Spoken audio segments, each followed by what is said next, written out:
लिंग पुराण में 7 गलतियां बताई है कंगाल होने की। ये गलती अगर आपने भी करी है तो जिंदगी में कितना भी पुण्य करोगे उसका फल नहीं है।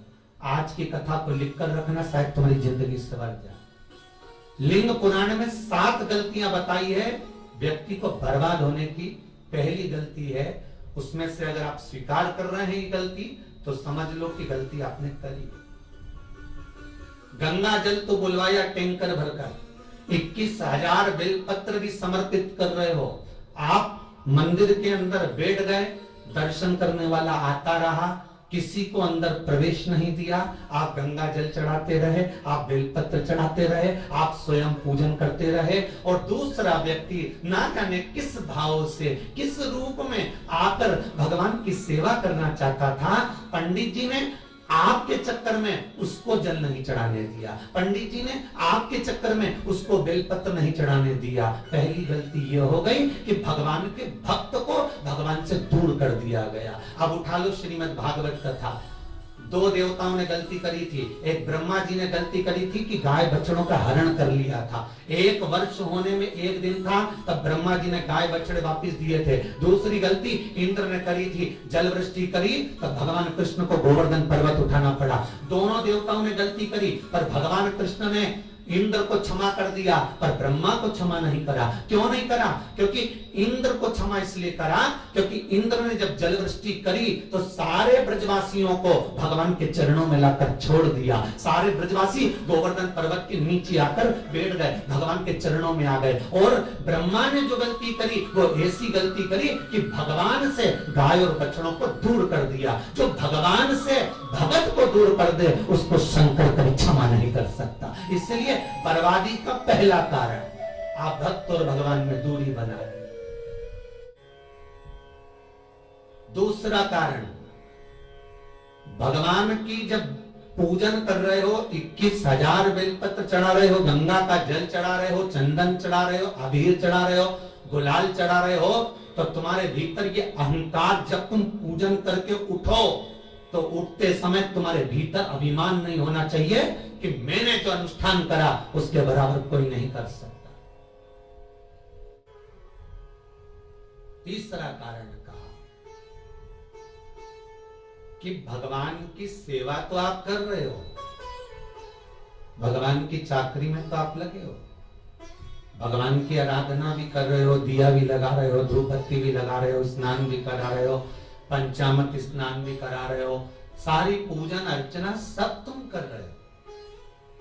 पर हो सकता है इस पूजन अर्चना में आप केवल 3 घंटा पूजन करते हो और बाकी के समय किसी न किसी की जीवात्मा को दुख पहुंचा रहे हो। एक कथा में एक बात कही थी कि भले मंदिर में दिया मत लगाओ, भले मंदिर में जाकर धूप बत्ती मत जलाओ, भले मंदिर में जाकर भोग मत लगाओ, भले मंदिर में जाकर जल मत चढ़ाओ, कुछ मत करो, भले भगवान को नए कपड़े मत पहनाओ, भले तुम्हारी मर्जी पड़े भगवान को भोग मत लगाओ, पर शास्त्र कहता है कुछ मत करो, पर एक काम जरूर करना कि किसी के चेहरे पर प्रसन्नता ला देना तो मंदिर में दिया जलाने के बराबर होगा। किसी के चेहरे पर चमक ला देना, प्रसन्नता ला देना तो अगरबत्ती लगाने के बराबर होगा। किसी गरीबड़े के, किसी दुखी के चेहरे पर अगर तुमने प्रसन्नता ला दी तो वो भगवान को कपड़े पहनाने के बराबर होगा। मालूम पड़े तुम मंदिर में पूरी सब्जी बांटो, मंदिर में भोजन कराओ, मंदिर में सारा पकवान चढ़ाओ,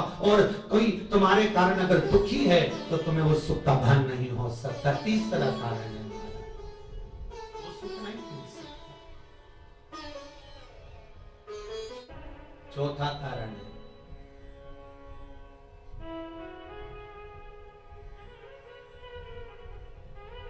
महाराज, जिस मंत्र को पढ़ा जा रहा है, जिस मंत्र का स्मरण किया जा रहा है,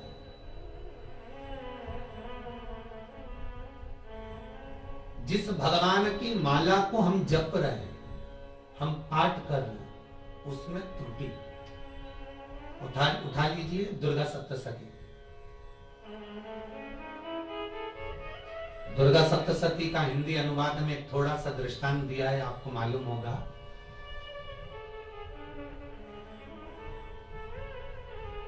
एक जजमान सप्तशती का पाठ कराते थे नवरात्रे में।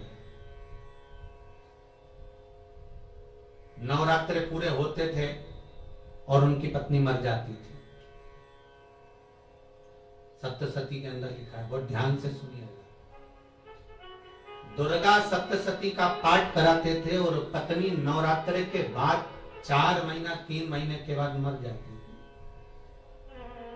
बहुत दुखी था सेठ। एक शादी करी, दूसरी करी, तीसरी करी, चौथी करी, चौथी पत्नी भी मर गई।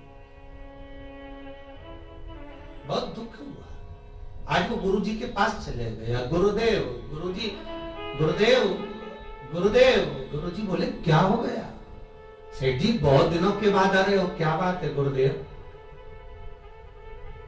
मेरे को एक बात समझ में नहीं आती कि मैं नवरात्रि में सप्तशती का पाठ कराता हूँ, देवी जी का यज्ञ करवाता हूँ, माता रानी को चूनर पहनाता हूँ, उनको सुंदर बिछुड़ी, पायल, चुनरी सब पहनाता हूँ, कन्याओं का भोजन करवाता हूँ, भंडारा करवाता हूँ, जवारे बोता हूँ, अखंड ज्योत लगाता हूँ, पर नवरात्रि जैसी पूरी होती है उसके 2 महीने 3 महीने बाद मेरी पत्नी क्यों मर जाती है? 4 पत्नियां मेरी मर चुकी हैं, 5वीं मैंने शादी करी है। गुरुदेव आप कृपा करिएगा, कुछ तो बता दीजिए, कुछ करुणा कर दीजिए।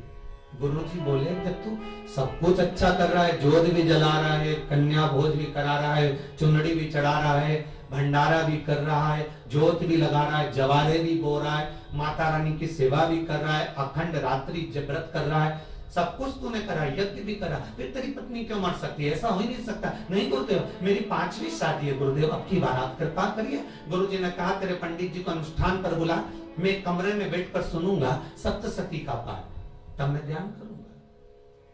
गुरुजी अंदर के कमरे में जाकर बैठ गए, ब्राह्मण पाठ करना प्रारंभ करा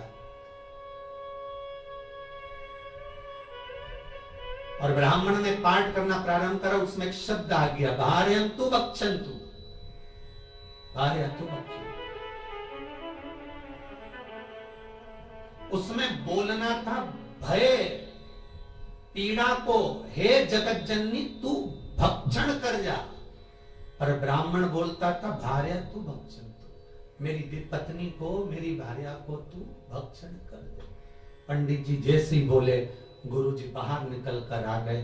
पंडित जी को रोका, रुकिए गुरुदेव, आप हर साल अनुष्ठान कर रहे हो जजमान के यहाँ और बोल देते भार्यन्तु भक्षन्तु, हे देवी तू मेरी पत्नी को खा जा, तो माँ हर बार उस पत्नी को निगल जाती है। निवेदन शब्द सुधार लीजिए।